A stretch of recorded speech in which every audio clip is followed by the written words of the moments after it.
Hello students, चलिए आज plus one class के 16th चैप्टर की थर्ड एक्सरसाइज स्टार्ट करेंगे।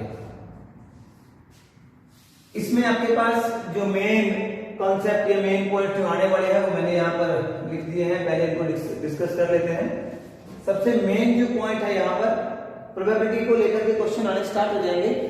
सो किसी भी इवेंट की जो प्रोबेबिलिटी होगी it's always lies between 0 and 1। जो इम्पॉसिबल इवेंट होगा उसकी प्रोबेबिलिटी 0 होगी और जो श्योर इवेंट होगा उसकी प्रोबेबिलिटी 1 होगी। और अदर जो इवेंट हो गए आपके उन सब की प्रोबेबिलिटी की जो वैल्यू रहेगी it's always lies between 0 and 1। किसी भी इवेंट की प्रोबेबिलिटी नेगेटिव नहीं आएगी और किसी भी इवेंट की प्रोबेबिलिटी 1 से ज्यादा नहीं होगी। सेकेंड पॉइंट, किसी भी सैंपल स्पेस के ऊपर जितने भी इवेंट आप बढ़ाओगे सबकी प्रोबेबिलिटी का जो सम होगा it's always equal to 1। Third main point, if EI and EJ are equally likely, अगर कोई इवेंट इक्वली लाइकली है तो सबकी प्रोबेबिलिटी सेम रहेगी। And if EI is more likely to occur, और यदि मान लीजिए मैंने EI और EJ जो दो नाम दिए इनको, इनमें से एक के चांस ज्यादा है आने के तो उसकी प्रोबेबिलिटी ऑलवेज ज्यादा रहेगी दूसरे इवेंट की बजाय। और in favour of event E, ये भी बहुत इंपॉर्टेंट 4 पॉइंट है यहाँ पर हमारे पास जो यहाँ पर एक्सरसाइज में यूज होंगे। और in favour of event E is always equal to number of cases favourable to E upon ये divide by number of cases which are not favourable to E। In short हम इसको लिख सकते हैं M divide by N minus M। Next point पे चलते हैं।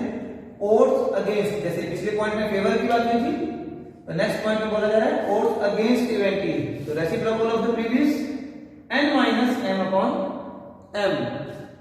Next point, if odds in favor of event E are given in the ratio M1 ratio M2, then the probability of that event is M1 upon M1 plus M2। Next, ये favour के लिए था। if odd against of an event E are M1 ratio M2, then probability of event E is always equal to M2 upon M1 plus M2। यानी student ratio के case में आपने ध्यान रखना है, अगर फेवर की बात हुई है तो पहले पॉइंट दिया गया है यानी जिसको मैंने यहाँ पर M1 नाम दिया है, फर्स्ट पॉइंट अपॉन दोनों का सम। और अगर अगेंस्ट की बात की जा रही है तो second point divide by sum of first plus second. चलिए स्टूडेंट क्वेश्चन स्टार्ट कर लेते हैं एक्सरसाइज के। जो आपके पास फर्स्ट क्वेश्चन है वहां पर आपको केवल जो उसने प्रोबेबिलिटी दे रखी है केवल ये पूछा है कि ये प्रोबेबिलिटी वैलिड है या नहीं। तो आप सब यहां पर क्या करेंगे, ये जो प्रोबेबिलिटी गिवन है इसका आप टोटल करके देखेंगे। यदि टोटल 1 से ज्यादा होता है तो वो वैलिड नहीं है, बाकी आपके पास अगर सम 1 रहेगा इट मींस वैलिड है। चलिए क्वेश्चन नंबर 2 हम स्टार्ट करते हैं। क्वेश्चन नंबर 2 में आपको कहा गया है 2 dice are thrown simultaneously, find the probability of getting 6 as the product। यानी आपका जो इवेंट है वो है कि जब आप 2 डाइस को थ्रो करोगे तो दोनों डाइस के ऊपर जो नंबर आएंगे उनकी प्रोडक्ट आपको देखनी है कि वो प्रोडक्ट 6 हो। तो number of element in event E, देखिए 1,6 अगर मैं लेता हूं, फर्स्ट डाई के ऊपर सपोज कीजिए 1 है, सेकंड डाई के ऊपर 6 है, तो इन दोनों की प्रोडक्ट कितनी रहती है 6। इट मींस सही है। 1 5 नहीं ले सकता, 1 2 1 3 कुछ भी मैं नहीं ले सकता क्योंकि इनकी प्रोडक्ट 6 नहीं आएगी। उसके बाद 2,3 देखिए, 2 और 3 की जो प्रोडक्ट है वो भी हमारे पास 6 है, इसलिए 2,3 हम ले सकते हैं। 3,2 हमारे पास आएगा और 6,1 भी हमारे पास आएगा। तो जो टोटल फेवरेबल केस हमारे पास आई वो आई 4। अब टोटल नंबर ऑफ केस कितने होते हैं जब आप 2 डाइस को थ्रो करते हैं, सिंगल डाई को 2 टाइम्स थ्रो करते हैं, तो टोटल नंबर ऑफ केस जो आपके पास बनते हैं 36। तो प्रोबेबिलिटी कितनी आएगी 4 अपॉन 36 यानी 1 अपॉन 9। चलिए थर्ड क्वेश्चन देख लेते हैं। In a throw of 2 coins find the probability of getting both heads or both tails. अब यहां पर क्या कहा गया है, यहां पर बोला गया है कि एक सिक्के को जब आप टॉस करते हैं, आप जानते हैं कि एक सिक्का 2 टाइम्स अगर टॉस किया जाएगा तो आपके पास दोनों हेड आ सकते हैं, एक हेड और एक टेल, 2 टाइम्स, यानी एक हेड और एक टेल, या पहली बार टेल आई दूसरी बार हेड आई, या दोनों टेल्स। तो ये टोटल जो पॉसिबल आउटकम्स हैं वो सैंपल स्पेस में मैंने लिखे हैं। दोनों टेल आ सकते हैं, हेड टेल, टेल हेड और हेड हेड। आपका जो इवेंट उसने बोला है, ये इसमें कहा गया है find the probability of getting both heads or both tell, यानी दोनों हेड और दोनों टेल। तो ऐसे हमारे पास 2 उसमें आउटकम्स थे, उसे मैंने अपने इवेंट में लिखा। और अब मेरे इवेंट की जो प्रोबेबिलिटी बनेगी, यहाँ पर मेरे पास कितने केस हैं 2, और टोटल केस कितने हैं 4, सो इट्स 2/4। आपके पास जो आंसर आएगा इट्स 1/2। चलिए नेक्स्ट क्वेश्चन देखते हैं, क्वेश्चन नंबर 4। इसके 2 पार्ट है हमारे पास। फर्स्ट पार्ट देख लेते हैं, what is the probability of getting a total of 9 in a single throw of 2 dice. Again dice को लेकर क्वेश्चन है, 2 डाइस है आपके पास, सिंगल थ्रो किया गया है और कहा गया है कि दोनों के ऊपर जो नंबर है उनका सम, जो हमने सेकंड क्वेश्चन किया था उसमें प्रोडक्ट की बात की गई थी, यहाँ पर सम की बात की गई है कि दोनों का जो सम आए वो 9 आना चाहिए। देख लीजिए मैंने वही पेयर लिए हैं जिनका जो सम है वो 9 है हमारे पास। अगेन पेयर ऑफ डाइस है तो टोटल केस कितने होंगे, n of number of element in sample space 36, और यहाँ पर मेरे पास कितने हैं 4, सो प्रोबेबिलिटी कितनी आएगी 4/36। चलिए फोर्थ का सेकेंड पार्ट देख लेते हैं। Again a die is thrown twice, what is the probability that at least one of the 2 throw comes up with number 3।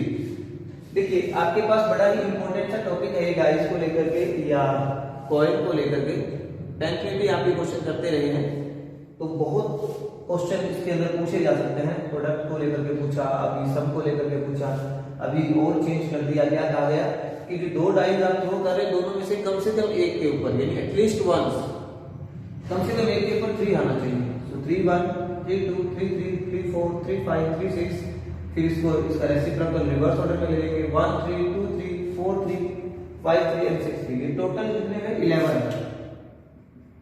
और टोटल अभी हम जानते हैं कितने होते हैं 36। तो प्रोबेबिलिटी कितनी आएगी 11/36। इस प्रकार हमारा ये 4th क्वेश्चन भी कंप्लीट हुआ। चलिए स्टूडेंट नेक्स्ट क्वेश्चन स्टार्ट करने से पहले आइए कार्ड्स के बारे में थोड़ी इंफॉर्मेशन ले लेते हैं। आपका अगला क्वेश्चन हम कार्ड से रिलेटेड स्टार्ट करेंगे।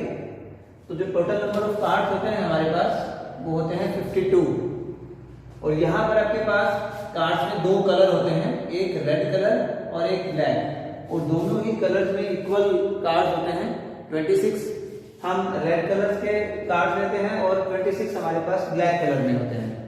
अब आगे अगर इसको सब डिवाइड किया जाए तो रेड कलर में आपके पास 2 शूट होते हैं, एक डायमंड्स और एक को बोलते हैं हर्ट। मैंने विद फोटो उनकी रोटेशन आपको दिखा दी है। 13 कार्ड्स दोनों ही सूट में आते हैं। उसके बाद ब्लैक में भी 2 सूट होते हैं इसी प्रकार से, एक को बोलते हैं क्लब और एक को बोला जाता है स्पेड। उनमें भी इसी प्रकार 13 कार्ड्स ही होते हैं हमारे पास। यानी कलर से रिलेटेड अगर आपको क्वेश्चन पूछेगा तो कलर आपके पास 2 हैं, एक है रेड जिसमें 26 कार्ड है और एक है ब्लैक जिसमें भी 26 कार्ड है। उसके बाद आपको सूट से रिलेटेड क्वेश्चन पूछेगा तो 4 हैं, डायमंड और हर्ट रेड कलर में आते हैं, क्लब और स्पेड हमारे पास ब्लैक कलर में आते हैं। उसके बाद आपको फेस कार्ड से रिलेटेड क्वेश्चन पूछ सकता है कार्ड में, तो टोटल जो फेस कार्ड हमारे पास होते हैं वो होते हैं 12, और ये 12 है तो सब में इक्वल है 3 हर एक सूट में हमारे पास फेस कार्ड होते हैं।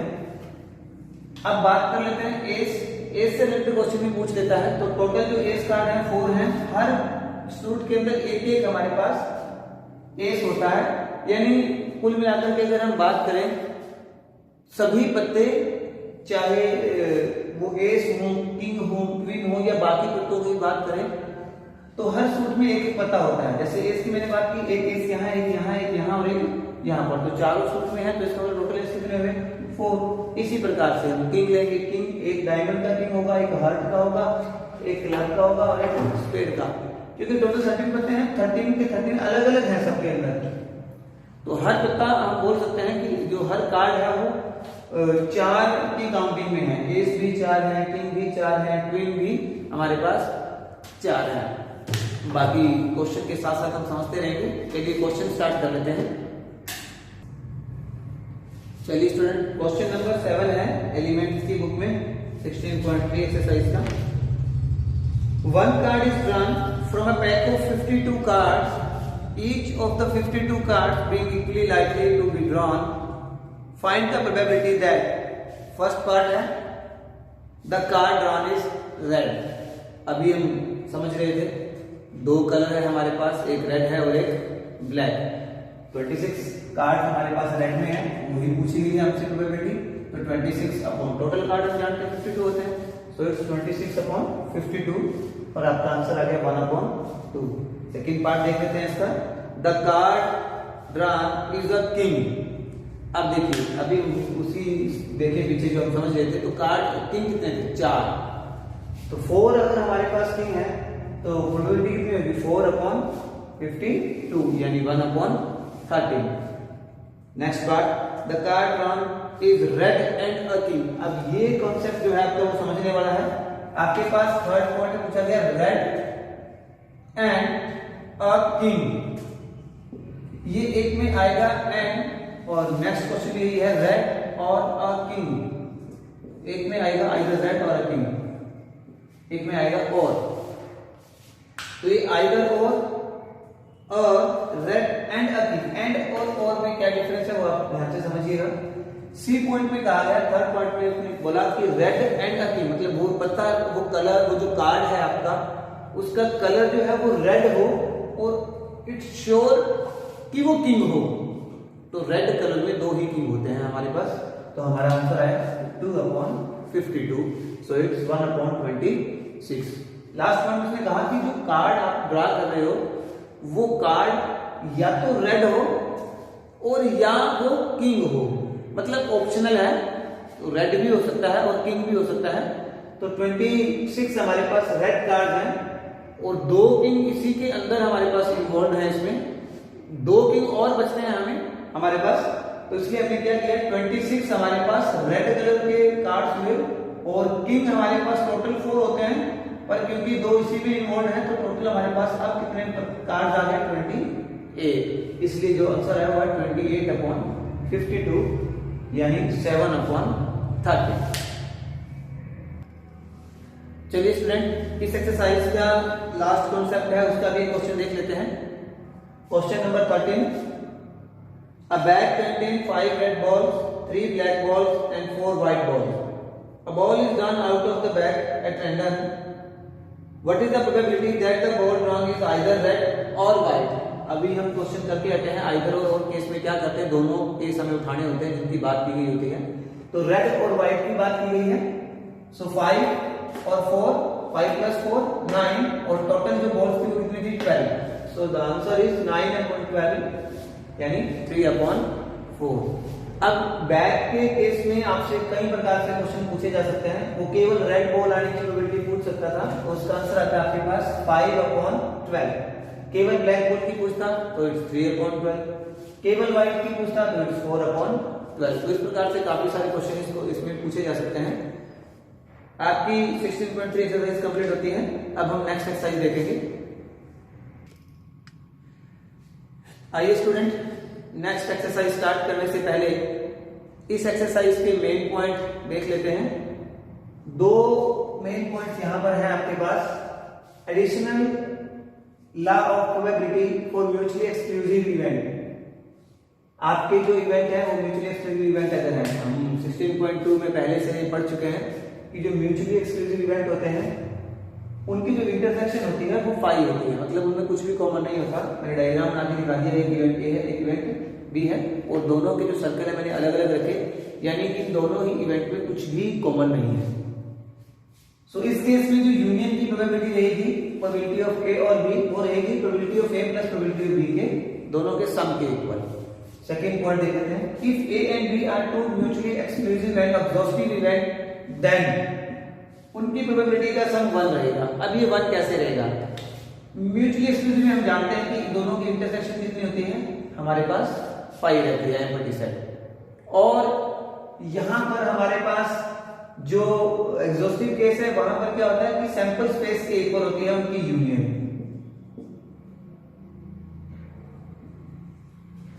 किसके इक्वल होती है? सैंपल स्पेस की। तो अभी हम देखें वो यूनियन की प्रोबेबिलिटी ए और बी की प्रोबेबिलिटी के सब के इक्वल है। तो यूनियन की प्रोबेबिलिटी, क्योंकि यूनियन तो यहाँ पर सैंपल स्पेस है, तो सैंपल स्पेस की प्रोबेबिलिटी कितनी रहती है? 1। तो इट मींस वो कितनी रहेगी? 1। So probability of A plus probability of B it's always equal to 1। चलिए स्टूडेंट, नेक्स्ट एक्सरसाइज 16.4 का फर्स्ट क्वेश्चन देखते हैं। इसमें if A and B are two mutually exclusive events in a sample space such that probability of A is 0.4 and probability of B is 0.5, then find first point है probability of A union B। आपसे A union B की probability पूछी गई है। अभी हम formula देख रहे थे, probability of A union B is equal to probability of A plus probability of B। दोनों गिवन है आपके पास 0.4 प्लस 0.5, आपके पास आंसर आ गया 0.9। सेकेंड पॉइंट में आपको A नॉट की प्रोबेबिलिटी पूछी गई है, तो आप फॉर्मूले की हेल्प ले सकते हैं। Probability of A plus probability of A not is always equal to 1। So A not की प्रोबेबिलिटी आपसे पूछी गई है, प्रोबेबिलिटी ऑफ A आप 1 में से माइनस कर दीजिए, आपके पास आंसर आ जाएगा। सो 1 minus 0.4, so 1.0 minus 0.4 it's 0.6। Third point पे चलते हैं, find probability of B not. Again same concept, 1 minus probability of B which is already given 0.5, so 1 minus 0.5 equal to 0.5। Next point, अब लास्ट पॉइंट में आपसे पूछा गया है A not intersection B not, probability of A not intersection B not. तो आइए इसको diagram से पहले समझ लेते हैं। हम एक डायग्राम बनाएंगे, बॉक्स लिया, दो सर्कल में हमने जो लिए वो एक को नाम दिया A इवेंट, एक को नाम दे दिया हमने इवेंट B। इनकी जो रिप्रेजेंटेशन होती है सर्कुलर होती है सेट की, और सैंपल स्पेस की रोटेशन हमारे पास रेक्टेंगुलर बॉक्स होता है। तो देखते हैं A नॉट। अब A नॉट क्या होगा? A जो सर्कल है मेरा उसको छोड़ करके उसके बाहर, तो मैंने A के लिए जो लाइनें दी, जो लाइन मैंने A नॉट के लिए लगाई वो लगाई मैंने हॉरिजॉन्टल लाइन, और B नॉट के लिए मैंने जो लाइन लगाई वो लाइन मैंने ली है vertical line. So A not की जब बात की तो मैंने हॉरिजॉन्टल लाइन को A के अंदर नहीं लिया, इस सर्कल के अंदर नहीं लिया मैंने एक भी लाइन को, इसके बाहर जितना भी इसका हिस्सा है रेक्टेंगुलर बॉक्स का वो सारा हमारे लिए A नॉट काउंट होगा। सिमिलरली B के लिए मैंने लाइन लगाई है वर्टिकल, तो B बड़ा सर्कल मैंने छोड़ दिया कंप्लीट सर्कल, और उसके बाहर A के अंदर भी वो लाइनें गई और मैंने वो सारी लाइनें लगाई। अब इन दोनों की हमसे पूछी क्या गई थी? इंटरसेक्शन। Intersection means common. तो कॉमन पैटर्न कैसे यहाँ पर चेक करेंगे, लेंगे कि कॉमन कौन सा है? जहां पर दोनों लाइनें आपस में कट कर रही होगी, इस बात का आप स्पेशली ध्यान रखिएगा। इंटरसेक्शन में क्या करेंगे? दोनों लाइनें जहां पर कट कर रही है, देखिए ये हिस्सा है, यहाँ ये लाइनें कट कर रही है सारी, यहाँ पर हॉरिजॉन्टल लाइन भी है वर्टिकल लाइन भी है, दोनों है। तो यानी कुल मिलाकर के ये जो जिसमें मार्कर में घुमा रहा हूं, इस पार्ट का अंदर वाला हिस्सा आप छोड़ दीजिए, बाहर वाला सारा हिस्सा जो हमारे पास है वो इंटरसेक्शन में काउंट होगा। और बाहर वाला हिस्सा है क्या? ये देखिए ये सारा जो अंदर बचा वो बचा A यूनियन B। तो A यूनियन B का नॉट है एक तरह से, तो probability of A union B to the not ये काउंट होगा।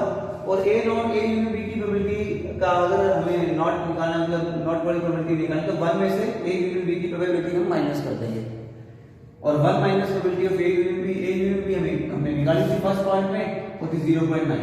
सो 1 माइनस 0.9 इज इक्वल टू 0.1। इसी में एक क्वेश्चन और समझ लेते हैं। कई बार ये क्या पूछता है? A not union B not, A not और B नॉट की यूनियन हमसे कई बार पूछ लेते हैं। तो यूनियन में देखिए केवल इस पार्ट को छोड़ करके, ये जो पार्ट अगर हम छोड़ दें, बाकी सभी पार्ट यूनियन में काउंट होगा। यानी यूनियन की प्रोबेबिलिटी क्या होगी? A intersection B to the not. तो यानी 1 minus probability of A intersection B। अब A इंटरसेक्शन B, यहां पर जो दोनों इवेंट है वो कैसे है? म्यूचुअली एक्सक्लूसिव इवेंट है, तो यहाँ तो कुछ भी कॉमन होगा नहीं, तो इस पार्ट में तो स्पेशली नहीं पूछा जाएगा क्वेश्चन, लेकिन मैं स्पेशली बता रहा हूँ कि चलो कहीं अगर पूछ भी ले कि यूनियन की भी बता दीजिए तो वो इस पार्ट में से हमारे पास फाइंड आउट होगा। चलिए स्टूडेंट्स, अब आप इन क्वेश्चंस की प्रैक्टिस कर लीजिए। बाकी जो क्वेश्चन हमारे रहते हैं 16.4 के वो हम नेक्स्ट वीडियो में कवर करेंगे। 16.3 तक हमारा कंप्लीट हो चुका है, 16.4 हमने स्टार्ट कर ली है। आपको जो भी डाउट्स आएंगे आप कमेंट करके वो डाउट्स ले सकते हैं।